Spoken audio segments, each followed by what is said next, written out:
Alors on savait que les nazis étaient complètement tarés à l'époque, mais alors là, on a atteint le summum genre. Salut YouTube, j'espère que tu vas bien. Aujourd'hui on se retrouve pour une nouvelle vidéo que j'ai adoré écrire. Il y a quelques jours je me promenais sur les différents lives Insta qui étaient en cours et je suis tombée sur un live sur les différents faits de la vie quotidienne qu'on savait pas forcément. Je trouve ça hyper intéressant et je me suis dit pourquoi je le ferais pas avec les animaux genre qu'on peut voir en parc zoologique ou même à l'état sauvage qui sont un peu tout autour de nous.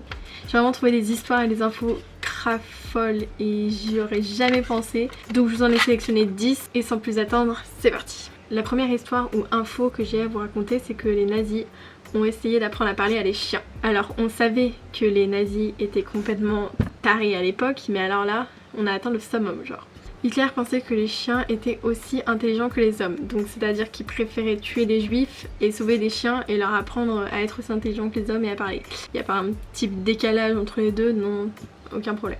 Donc du coup dans les années 1930 il va ouvrir une école basée à Leutenberg et dirigée par Margaret Schmidt. Et donc dans cette école il va apprendre aux chiens à pouvoir communiquer avec eux à travers des gestes ou les aboiements même. Et donc il y a quelqu'un qui aurait dit que quand on demandait à un chien qui était Hitler, il répondait Mein Führer. Mais ça c'est encore à vérifier, je n'y crois pas vraiment. La deuxième info c'est que la transpiration des hippopotames est orange-rouge.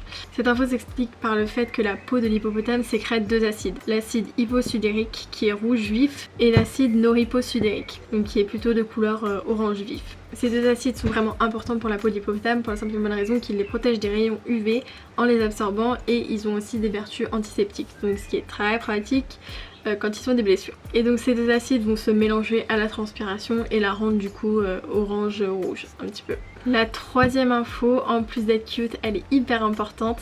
C'est les loutres de mer se tiennent par la main quand elles dorment. Pour elles, c'est une question de vie ou de mort se tenir par la main. Parce qu'elles dorment dans la mer, évidemment, donc il y a les vagues, il y a les courants et tout ça. Et donc si elles se tiennent pas la main, il y a 90% de chances qu'il y en ait une qui parte à la dérive. Et sauf qu'une loutre, elle est chassée et tout ça. Et donc si elle se retrouve toute seule, elle est un peu sans défense et tout ça. Et donc elle a aussi 90% de chances de mourir. Donc c'est vraiment une question de vie ou de mort, si elles ne se tiennent pas la main, elles sont pratiquement condamnées. Pour la quatrième anecdote, c'est plutôt aussi une histoire, c'est que à Hawaï, les hamsters sont illégaux. Si tu possèdes un hamster à Hawaï, tu peux avoir de gros problèmes. Les scientifiques pensent que comme le climat de Hawaï ressemble à celui d'un désert où vivent habituellement les hamsters sauvages, ils pensent que si un hamster était relâché ou venait à s'échapper d'une maison, il se reproduirait beaucoup trop vite et ils envahiraient complètement l'île et ils détruiraient tout ce qui est culture et plantation et du coup ça pourrait être un réel problème pour les habitants de là-bas. La cinquième anecdote, c'est certains manchots ou pingouins offrent un caillou à leur femelle pour la séduire. Donc c'est ce petit objet ou petit caillou qui déterminera vraiment l'avenir de notre ami le mâle pingouin. Donc lorsque le pingouin ou le manchot a repéré une femelle, il va aller chercher un caillou et lui offrir en signe de bonne volonté pour commencer à lui construire un nid. Donc elle a le choix de l'accepter et de faire sa vie avec lui ou de le refuser. Donc soit il se prend un gros râteau, soit il a une touche quoi. La sixième anecdote elle est plutôt drôle parce qu'en fait c'est que les yeux des autruches sont plus gros que leur cerveau. Alors les yeux d'autruche, il faut savoir que ça fait la taille d'une boule de billard et donc comme elles ont un tout petit crâne, ça laisse vraiment très peu de place pour leur cerveau et donc c'est pour ça que leurs yeux sont plus gros que leur cerveau eux-mêmes. Ce qui fait que maintenant je comprends pourquoi elles sont un peu bêtes. La septième anecdote, on retourne plutôt dans les histoires puisqu'un chat à Boston a été convoqué pour être jury d'un procès. Donc Anna Esposito en 2011 à Boston a décidé que son chat était un membre à part entière de sa famille et donc est allé le faire recenser en tant qu'animal de compagnie.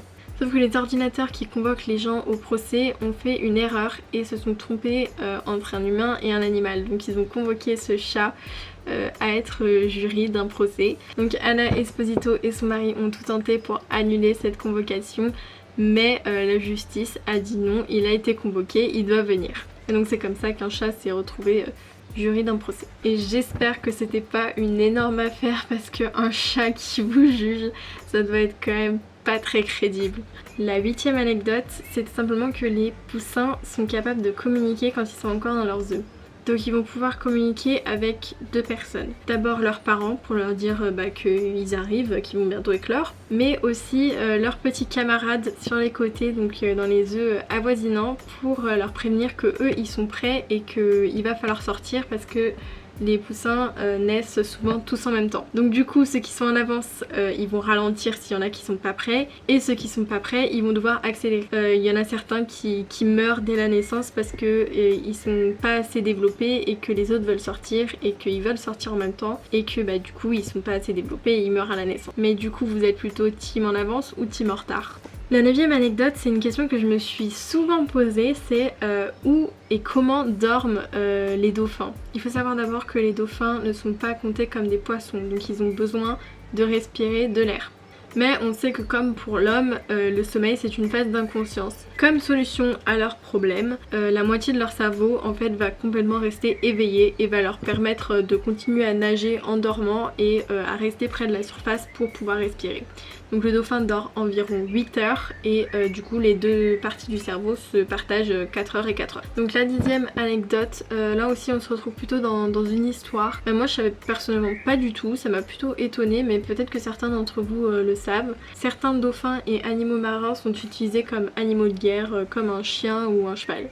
C'est dans les années 1960 que la Navy, la marine américaine si vous voulez, créé le programme des mammifères marins de la marine américaine basé à San Diego. Donc ils ont longtemps entraîné des dauphins et quelques otaries et autres mammifères marins à plusieurs missions. Donc chacun avait sa propre mission, ils avaient chacun leur spécialité. Par exemple ils sont entraînés à des missions de déminage, donc comme des chiens peuvent le faire dans le désert, on en a vu plusieurs pendant la guerre. Ils font également de la protection, ils font de la récupération d'objets dans les fonds marins, donc par exemple quand un bateau va lancer des missiles, va faire des tests, c'est eux qui vont aller chercher dans l'eau, mais aussi parfois ils sont entraînés pour des missions d'attaque. Et donc ces animaux marins ont notamment été déployés dans la guerre du Vietnam et d'Irak.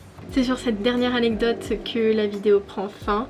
J'espère que ça vous a plu et que vous avez appris pas mal de trucs. Et donc j'espère que cette vidéo vous a plu. N'hésitez pas à commenter, à laisser un petit like et surtout à vous abonner. Et moi je vous dis à bientôt pour une prochaine vidéo. Salut!